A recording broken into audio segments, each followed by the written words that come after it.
On May 11, 1984, a fire at the haunted castle at Six Flags Great Adventure took 8 teenage lives who were all within 25 feet of a fire exit.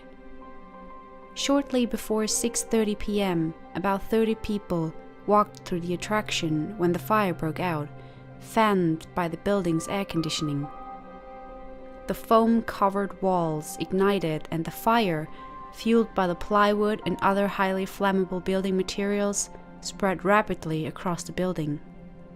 Some visitors noticed heavy smoke and immediately headed for exits, while others thought it was a haunted castle effect and were remarked how real the illusion seemed. 3.5 minutes after the fire began, a flashover occurred, and soon the entire attraction was engulfed in flames.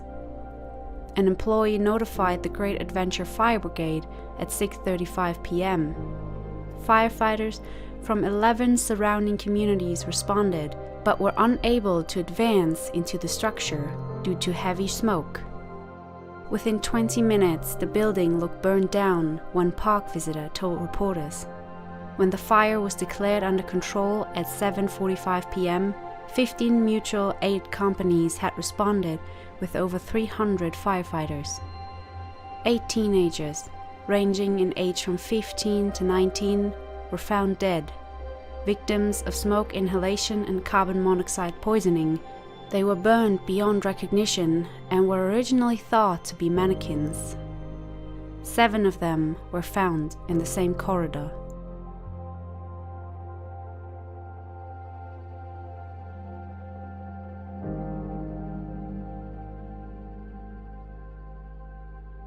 Since the attraction was built on 17 semi-trailers, it was considered a temporary structure that was not subject to the same building codes as permanent structures. The castle lacked a building permit, a certificate of occupancy, fire and smoke detectors, sprinklers, despite repeated recommendations by the park's own safety consultants. 4 months after the fire, Great Adventure and its parent company Six Flags Corporation were charged by the state of New Jersey with aggravated manslaughter, as there were 2 park managers. The park was accused of recklessly causing the deaths by taking inadequate precautions against a fire. The attraction layout was made of 2 sets of 8 commercial truck trailers that consisted of a series of darkened, convoluted passages meant to disorient and scare visitors, and was populated with displays like the Red Lady, Hunchback the Spider Room, and other plastic monsters. Plywood and a wood framing that featured arches and turrets covered with sprayed and painted urethane foam connected the 2 castles that were mirror images of each other. An additional trailer housed the control room and included the electrical panels for the attraction and 2 pressurized water fire extinguishers. The interior of the castle was also constructed of plywood. The corridors were covered with wood, paper and fabric, and the walls of the strobe room, where the fire began, were covered with a polyurethane foam padding, which is highly flammable. Only the red side was operating the night of the fire. The circles, as seen in the picture, indicate people in and around the attraction when the fire began, and the crosses indicate where fatalities were discovered. Several controversies arose at court, such as the cause of the fire. It has been believed that a young man using a cigarette lighter to find his way through the attraction accidentally set the fire by brushing its flame against a foam wall pad, although that was never determined conclusively because no such boy was ever found. Why was Haunted Castle not sprinkled?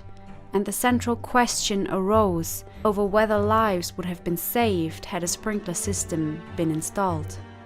At trial, Chet Sherma, chair of the NFPA Technical Committee on Automatic Sprinklers and chair of NFPA's Board of Directors, appeared as defense witness and set off a storm of controversy in the fire protection industry when he told the court that in his opinion sprinklers would have saved some of the property, but they would not have saved the lives of the 8 teenagers who died in the fire. Schirmer also told the court that smoke and heat detectors would not have been of any particular value in this building. NFPA's Bashar, testifying on behalf of the prosecution, said that sprinklers as smoke alarms might have allowed the fire to be detected earlier, perhaps allowing the victims, none of whom was found in the room of fire origin, to escape. The families of the 8 dead teenagers settled a lawsuit against Bally Manufacturing, the owner of Six Flags Great Adventure at the time, for about $2.5 million each. After an 8-week trial and 13 hours of deliberation, a jury found Great Adventure Incorporation and Six Flags Corporation not guilty. In response to the verdict, and finding it difficult to believe that a sprinkler system would have made no difference, the board of the National Fire Sprinkler Association asked Russell P. Fleming to prepare an analysis of expected sprinkler performance to see if it would support the Schirmer opinion. Fleming found 3 significant errors made by the expert witnesses called by the defense in their assumptions about the fire spread and the potential performance of sprinklers during the incident. He concluded that although hazardous conditions would likely have developed within the room of origin itself prior to water delivery, hazardous conditions would not have developed outside the room of origin, and safe egress from the facility would likely have been maintained. In short, it is likely that the loss of life would have been prevented. Years later, based on Fleming's report, Fairchild and Castellane used computer models, courtroom testimony, and the fire dynamics simulator. While both agree with Fleming that sprinklers would have applied water at a sufficient rate and in a distribution pattern that would have suppressed the fire, Fairchild and Castellane hit a snag on the topic of sprinkler suppression and its impact on life safety. Bottom line, Fairchild and Castellane cannot provide a definitive answer to the question, would sprinklers have prevented 8 teenagers from dying in the haunted castle in 1984? They say sprinklers are sometimes thought of as a magical bullet that can solve nearly any fire protection problem.